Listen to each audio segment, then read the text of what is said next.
ఎవరు ఆధారం లేరు. మీరు ఇంతమంది లక్షల మంది ఇక్కడ ఉన్నారు, జనం ప్రజలందరూ ఉన్నారు. మనకి ఎవరో ఒకరు ఉండాలి అని అనుకోకర్లా. మీకు మీరే ధైర్యం. మీరు అనుకుంటే మీరు సాధిస్తారు. గుండె లోతుల్లో నుంచి నేను సంకల్ప బలం ఉండి దానికి తగ్గ పట్టుదల కార్యదక్షత ఉంటే మెగాస్టార్ చిరంజీవి గారిలాగా ఎలా సాధించగలరో ప్రతి ఒక్కరూ మీరు కోరుకున్న దాంట్లో సాధించగలరు. అంటే ఆయన ఒక్కడు పెరిగి మా అందరికీ ఆశ్రయం ఇచ్చాడు, ఊతం ఇచ్చాడు. ఆయన ఊతం వల్లే నేను ఈ రోజున మీ అందరికీ కూర్చొని మారుమూల ప్రాంతాల్లో భయపడటానికి, అందరూ భయపడే రోడ్లకి వెళ్ళగలుగుతున్నాను, రోడ్లు వేయడానికి అంటే ఆ మూలాలు చిరంజీవి గారు మాకు నేర్పించింది. అంటే ఇది ఎందుకు చెప్తున్నానంటే, నేను చిరంజీవి గారిని ఎంత కష్టపడేవారు ఆయన కష్టపడి బయటికి వచ్చి ఇంటికి వస్తే నేను అర్ధరాత్రి పూట వెయిట్ చేసేవాడిని అక్కడ సోఫాలో పడుకున్నాను హాల్లో.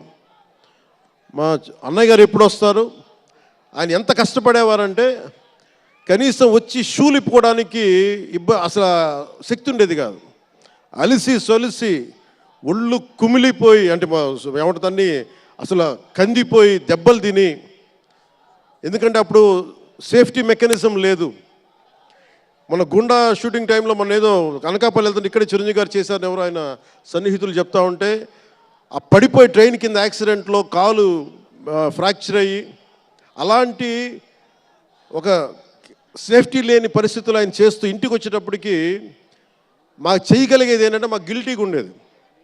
తమ్ముడు సినిమాలో నేను ఎలా ఉండేవాడిని, ఆకతాయిగా తిరుగుతా, అలా నాకు అలా అనిపించేది నా జీవితం. అలా లేననుకోండి, కానీ మా అన్నయ్య వచ్చేటప్పటికి ఏదైనా చేద్దామని తపంతో పాపం ఆయన సాక్స్ తీస్తే కాళ్ళు వాచిపోయాయి.